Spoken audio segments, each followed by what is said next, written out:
I wanted today to discuss with you in a short form, taking a note of President Trump's speech in Saudi Arabia. I wanted to discuss good versus evil. What's going on in the world now is a classic battle between good versus evil. And the forces of evil are not to be underestimated. And the way I look at life is approximately a third of the people, only a third of the people in the world, I consider to be normal. I have an expression, rational centrist. These are people like us who believe in the primary role of the individual with guidance from above, and the government serves us down below.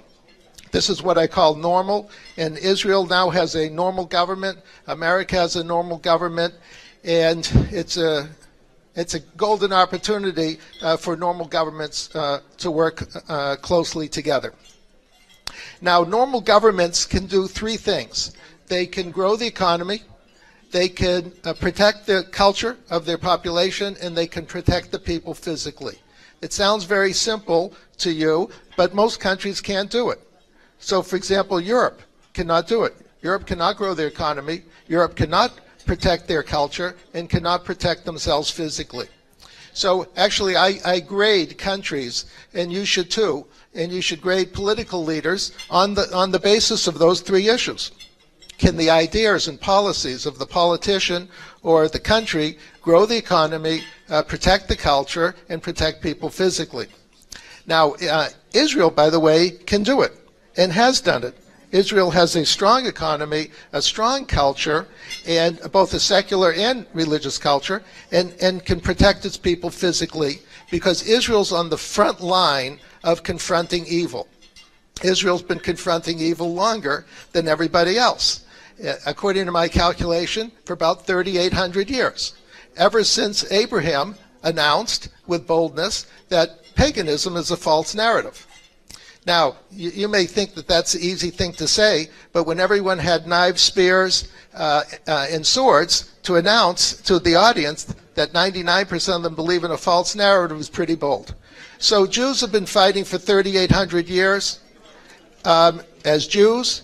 Israel's been fighting since 1948, but it's actually been fighting in the 20s, 30s, and 40s and confronting Israel. So Israel has a lot to teach America and a lot to teach the world. So now that we have a new administration run by normal people in America, it's a golden opportunity for Israel to help educate the American government as to how it should think and behave, because you have more experience confronting evil. Now, America confronted evil in World War II. We also confronted it in our Civil War. But Americans have no memory. So we don't remember that we saved the South from slavery.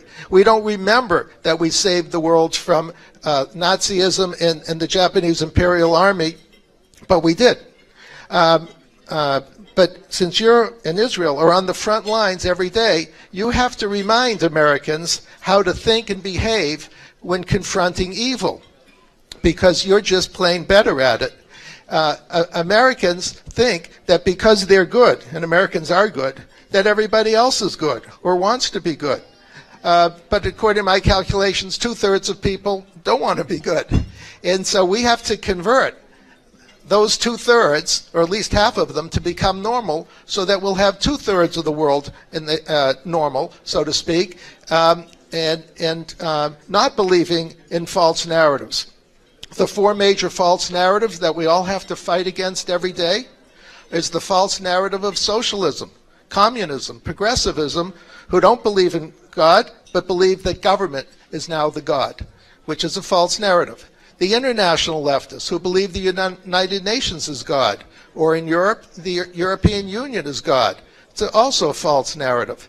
And the isolationists, the libertarians, who think the oceans are God or the deserts are God because the oceans and deserts will protect us. And then there's a political Islam, the politicization of a religion that basically wants to impose a belief system onto Western civilization. So we have to fight those four enemies of Western civilization, and there's no reason why we can't win, particularly when the great minds of the Israeli government and the American government are put together, we should be able to confront false narratives, both physically and culturally. We're fighting two different wars, and we have to win both of them so that basically everybody joins Western civilization. And we can do it, and as a final point, we did it in the Cold War.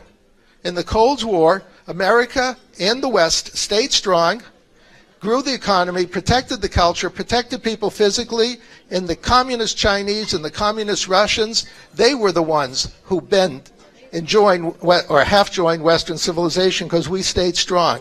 That's the model to watch. Therefore, no concessions to anybody for any reason, and let the bad guys do the concessions.